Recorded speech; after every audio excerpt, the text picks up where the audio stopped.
사람이 사는 집을 보면 대체로 그 사람이 어떤 사람인지 어느 정도는 짐작할 수 있습니다. 적어도 겉으로는 그렇습니다. 사람들은 크고 으리으리한 집에 살면 그 사람은 대개 부자이고 나름 잘난 사람이라고 생각합니다. 낡고 남루한 집에서 살면 가난한 사람이고 아무래도 좀 무능한 사람이라고 치부합니다. 그래서 사람들은 자기보다 좋고 큰 집에서 사는 사람들을 부러워하기도 하고 은근히 그 앞에서 위축되기도 합니다. 반대로 자기보다 허술한 집에 사는 사람들 앞에선 좀 으스대기도 하고 근거 없는 자신감을 가지기도 합니다. 사람들이 조금이라도 크고 좋은 집을 가지려고 그렇게 집착하는 진짜 이유인지도 모릅니다. 우리나라 요즘 이 문제로 난리죠? 사실 그래서는 안 되는 겁니다. 사람들은 대체로 그 사람들이 어떤 과정을 거쳐서 그런 크고 좋은 집을 가지게 되었는지는 별 관심이 없습니다. 그저 드러나는 크고 굉장한 집에만 관심을 가지는 것 같습니다. 정직하고 신실하게 모은 돈으로 크고 좋은 집을 장만했다면 그 집은 그 사람의 긍지이고 보람이라 하겠습니다. 그러나 부정하고 불의한 돈으로 그런 집을 가지게 되었다면 그 집은 그의 치부를 드러내는 증거라 하겠습니다. 반면 작고 허술한 집에 살아도 정직하고 진실하게 산다면 부끄러울 일이 전혀 아닙니다. 생활에는 좀 불편이 있을지 몰라도 큰 집 앞에서도 전혀 주눅들 일이 아니고 자신의 무능을 탓할 일도 결코 아닌 것입니다. 나름 성실하게 살아온 자신의 삶에 자부심을 가지고 감사하며 당당하게 살아야 할 것입니다. 겉으로 드러나는 모습으로 다른 사람도 자기 자신도 판단하거나 거기에 매이게 해서는 안 됩니다. 이런 일은 비단 집에만 해당되는 게 아니죠. 옷차림도 그렇고 타고 다니는 자동차에서도 해당됩니다. 다른 사람들에게 무시당하지 아니하려고 아니면 다른 사람들에게 과시해서 다른 사람 위에 서보려는 마음으로 자기 실상과 맞지 않게 허세로 무리해서는 결코 안 되는 것입니다. 정말 그럴 필요조차도 없는 거죠. 정말 그런 것에 매이지 않으려면 우리 주님 예수님의 말씀을 들어야 합니다. 외면적으로야 사람은 건물집에서 사는 거지만 내면적으로는 사람은 언어의 집에서 산다 할 수 있겠습니다. 그 사람이 쓰는 말이 그 사람의 삶을 만들고 그 사회가 사용하는 말이 그 사회의 삶을 이루어가기 때문입니다. 사람은 말의 집에서 사는 존재인 셈인 거죠. 말은 그 사람이 어떤 존재인지, 어떤 세계에 속한 사람인지, 무엇을 누리며, 무엇을 이루며 살 수 있는지를 숨김없이 드러내 보입니다. 조폭들은 조폭 말의 집에서 삽니다. 학자들은 학자 말의 집에서 사는 거죠. 교회와 성도들은 교회에서만 통하는 말의 집에서 살기도 합니다. 그렇게 특정 집단을 넘어 사람이면 누구나 공통되는 시대적인 말의 집에서 살아가게 되는데 이를 시대 정신이라고 말하기도 합니다.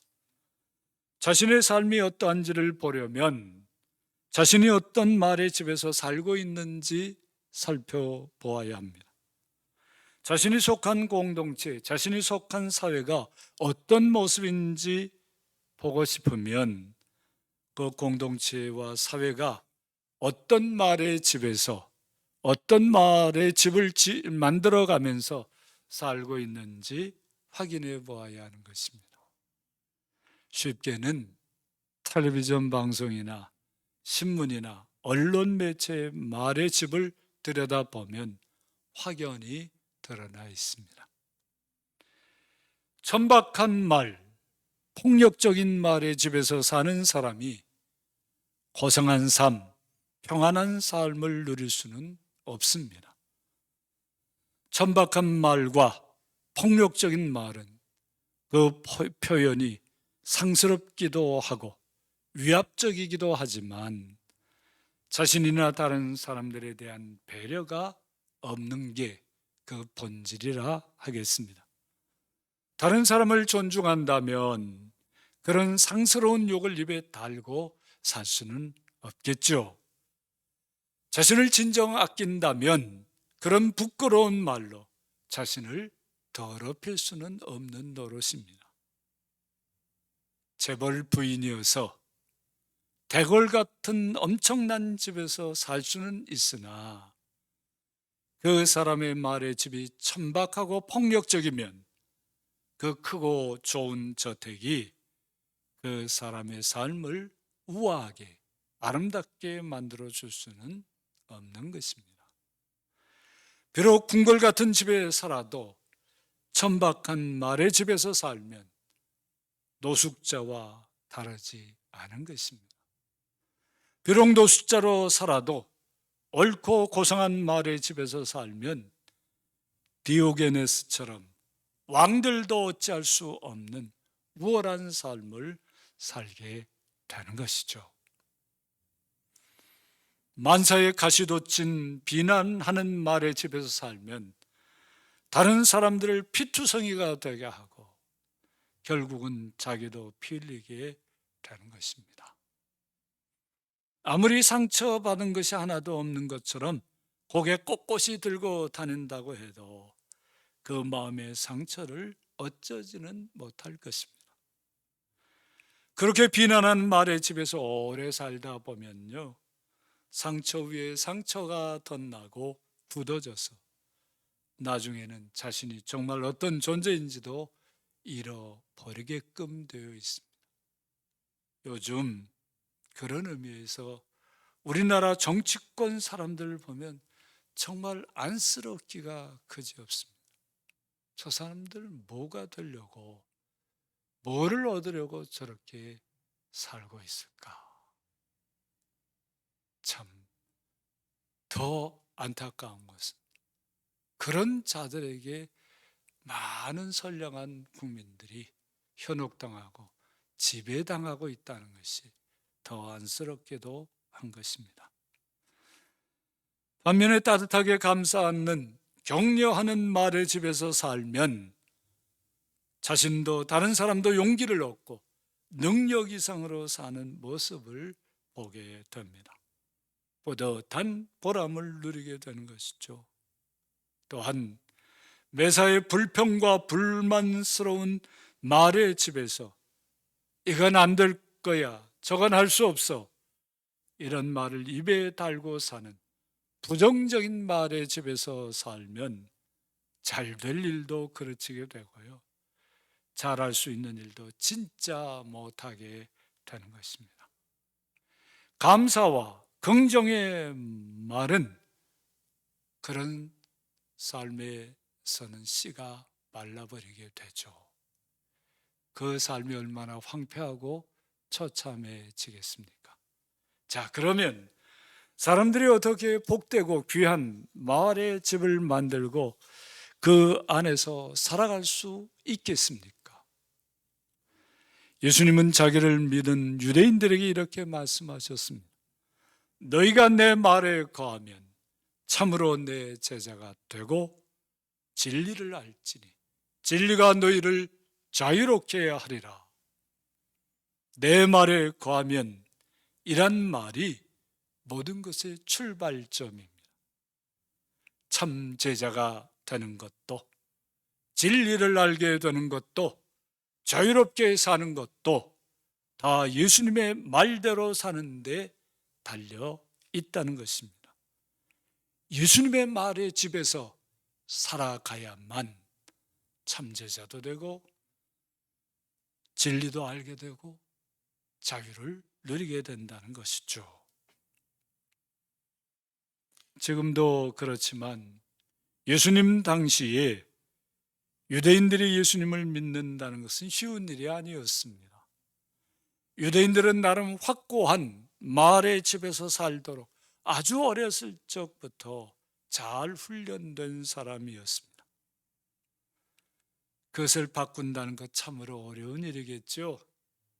이런 사정을 다 잘 아시면서도 예수님께서는 자기를 믿는 유대인들에게 단호하게 너희 말의 집을 바꾸라고 요청하신 것입니다. 너희가 습관적으로 너희가 평생 써온 말들을 바꾸라고 그렇게 요청하신 것입니다. 말이 사람의 인격과 삶을 지배하는 것이고 말이 사람과 세상을 새롭게 만드는 것이기 때문이죠. 말의 집이 바뀌지 않으면 사실 아무것도 바뀌지 않는 것입니다. 입으로는 예수님을 믿는다고 해도 그의 삶은 하나도 바뀌는 게 없게 되는 것이죠. 정말 예수님의 참제자가 되고 싶으면 예수님의 말에 거해야 합니다.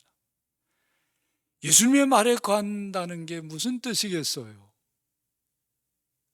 거한다는 말, 한자에서 나온 요즘 잘 안 쓰는 말이죠. 그래서 그 뜻이 확 안 다가올 수 있어요. 근데 여러분들 이런 말은 잘 이해하시죠? 거주한다. 그런 말 잘 이해가 되시죠? 이 거한다는 말이 그런 거자와 같은 거예요. 그 안에 산다는 그런 뜻이죠. 예수님의 말씀을 붙들고 예수님의 말씀대로 산다는 게 예수님의 말에 거한다는 뜻이 되는 것입니다. 자, 그러려면 사람이 두 말의 집에서 살 수는 없거든요. 이것을 택하든 저것을 택하든 하나의 말의 집에서 살아야 그 사람이 통일된 인격을 가지고 사는 거죠. 자, 예수님의 말대로 살려면 먼저 자신의 말의 집에서 잘못된 말들을 다 내려놓아야 합니다. 그렇죠? 자신의 말의 집에 웅크리고 있는 독하고 악한 말, 천박하고 폭력적인 말을 버려야 합니다. 자신의 말의 집을 지탱하고 있는 이기적이고 자기 중심적인 말을 제거해야 합니다. 우리 쓰는 말에 얼마나 이기적인 말이 많습니까? 얼마나 자기 중심적인 말이 많습니까? 또 자신의 말의 집을 풍성하게 하는 것처럼 속에는 탐욕적이고 정욕적인 말을 다 삭제해야 합니다. 자신의 말의 집에서 절망의 말, 거짓말을 다 추방해야 합니다. 사순절의 회개 얘기를 많이 하지만 이런 것들이 구체적인 회개인 것이에요. 그런 거 하지 않고 자기가 뭘 잘못했다고 아무리 징징대도 진짜 회개한 것도 아니고 회개에 합당한 열매를 맺는 것도 아닙니다. 그리고 그렇게 회개한 후에 예수님이 말씀하신 말에 따라 사는 겁니다. 예수님의 말은 어떤 말인가요? 사랑의 말입니다. 사람을 죽임과 어둠에서 살리시는 생명의 말이시죠. 예수님께서 하신 말씀 중에서 사랑 아닌 말이 없습니다. 생명과 무관한 말이 없습니다. 모든 사람들에게 죄인으로 매도되는 창기와 세리와 가장 밑바닥 사람들도 하나님의 사랑으로 품으시면서 그들과 함께 먹고 마시며 사랑의 말로 그들을 보듬으신 것이 예수님의 말이었어요. 하나님의 뜻을 거스르고 사람 앞에서 외식으로 속이는 그 사람들을 향해서 이 독사의 자식들아 라고 질타하는 말 속에서도 그들이 하나님께로 돌아와 살기를 바라시는 절절한 사랑이 담겨 있는 것입니다. 또한 예수님께서 쓰시는 말 중에 의롭지 않은 말은 없습니다. 옳고 바른 말씀만 하셨습니다.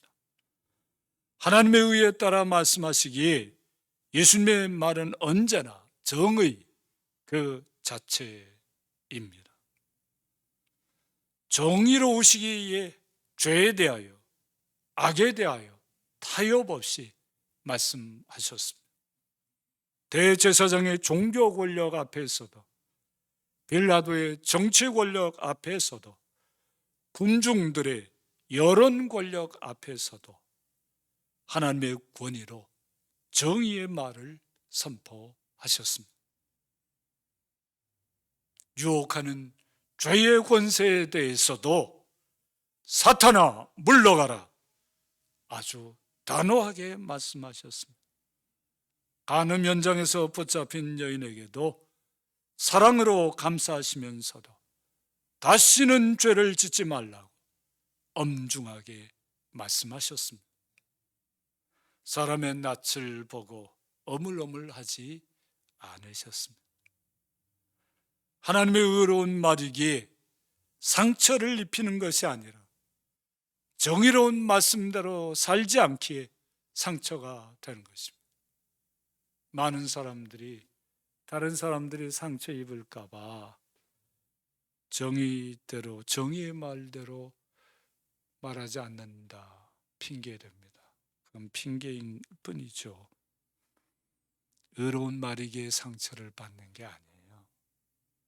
정의로운 말씀대로 살지 않기에 상처가 되는 것뿐입니다. 하나님의 정의를 말하는 사람에게 잘못이 있는 게 아니라 하나님의 정의대로 살지 않는 사람에게 책임이 있는 거예요. 분명하게 구분해서 그렇게 말의 집에서 살아야 하는 것이죠. 예수님의 말이 사랑과 정의의 말이기에 예수님의 말에는 하나님의 거룩하심이 담깁니다. 누구도 범접할 수 없는 하나님의 거룩과 영광이 예수님의 말에는 살아 숨쉽니다. 그래서 예수님의 말 앞에서는 귀신들도 굴복하고 놀라운 역사들이 일어나잖아요. 예수님의 말에 하나님의 거룩이 담겨 있기에 예수님의 말에는 능력이 있는 것입니다. 말이 곧 현실이 되고 삶이 되는 기적을 일으킵니다. 아무도 이런 사람 어찌할 수 없습니다. 예수님의 말은 교회 안에서만 통하는 말이 아니라 세상에서도 통용되는 보편적인 말입니다. 예수님의 말은 하나님으로부터 오는 진리인 것입니다.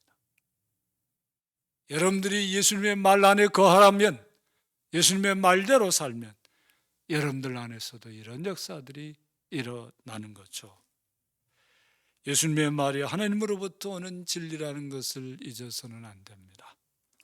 여기서 말하는 이 진리는 현학적인 사변적인 사고 체계가 아닙니다. 학문에서 말하는 그런 사고 체계가 아닌 거예요. 하나님께서 기뻐하시는 삶이 진리인 것이죠. 그 삶으로 이끄는 예수님의 말이 진리인 것입니다. 예수님의 말의 집에서 사는 삶이 살아있는 생생한 진리인 것입니다. 그래 거기에 사랑과 정의가 담기게 되죠. 용서와 화해가 펼쳐집니다. 속죄와 거듭나는 기적이 일어납니다. 모든 것 안에 있지만 모든 것과 구별되는 거룩과 자유가 숨쉬게 되는 거죠. 이런 모든 것이 어우러지는 샬롬, 평화가 완전으로 다가오게 되는 것입니다. 이 같은 예수님의 말의 집에서 체험되는 하나님 나라 삶이 예수님이 말씀하시는 진리인 것입니다. 우리가 살아가야 할 진리인 것이죠. 예수님의 말 안에서 살면 이 진리를 알게 되는 것입니다. 예수님의 말의 집에서 체험되어지는 진리는 사람과 더불어 행복하게 사는 삶을 말하는 것입니다. 예수님의 말의 집에서 살면 행복해져요. 그런 거 경험해 보신 적 있습니까? 예수님의 말대로 했더니 참 좋더라. 이렇게 좋을 수가 없구나. 참 이런 신비한 삶이 있구나. 이런 거 체험해 보시지 않았습니까? 예수 믿으면서 그런 진리의 삶을 알아가는 거예요. 그 얼마나 엄청난 일이겠어요. 그 세상 어디에서도 맛볼 수 없는 것입니다. 그렇게 진리 안에서 행복하게 사는 것, 거기에는요, 다른 사람들을 배려하는 섬김의 기쁨이 있습니다. 섬김 받는 것보다 섬기는 것이 비교할 수 없을 정도로 기쁜 일이로구나. 이거를 알게 되죠. 승자 독식의 비정한 삶을 넘어서 모두가 함께 살아가게 되는 상생의 아름다움이 있습니다.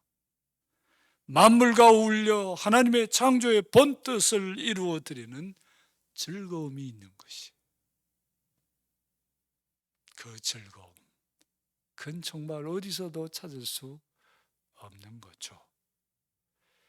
해함도 상함도 없는 변화된 서로 살리는 감격이 그 진리 안에 있습니다.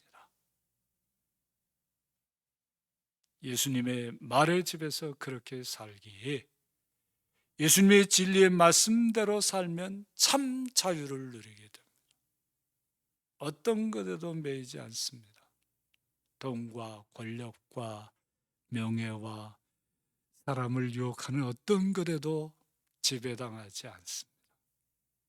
예수님의 말의 집에서 알게 된 진리의 삶이 사람들을 자유하게 하는 것입니다. 이 자유가 무엇입니까? 다시 말해서 이 자유는 사람들과 세상을 행복하게 만들어주는 삶을 말하는 것이, 그렇게 행복한 거예요. 사랑하는 성도 여러분, 이번 사순절 첫 번째 성찰과 기도의 제목을 너희가 내 말에 거하면, 너희가 내 말에 거하면, 이 예수님의 말씀을 붙잡고 나는 예수님의 말의 집에서 과연 살고 있는가? 그것으로 자신을 살피는 것은 어떨까요? 사순절 주님의 십자가 고난을 감상적으로만 보지 마시고요, 오늘 주님의 말씀으로 자신의 삶을 비추면서, 내가 지금 과연 예수님의 말의 집에서 살고 있는 사람인가? 거기서 구체적인 회개와 실천이 이루어집니다. 구체적인 삶의 변화가 일어나게 되는 거예요. 사순절 다 끝내고 나서는 진리가 너희를 자유롭게 하리라 하신 말씀처럼 여러분들 자신도 행복하고 다른 사람들을 행복하게 만들어주는 그런 사람으로 세워지기를 바랍니다. 예수님의 말의 집에서 살아서 진리를 알고 자유하게 되는, 다시 말해서 행복한 예수님의 참 제자로 세워지기를 주님의 이름으로 축원합니다. 아멘.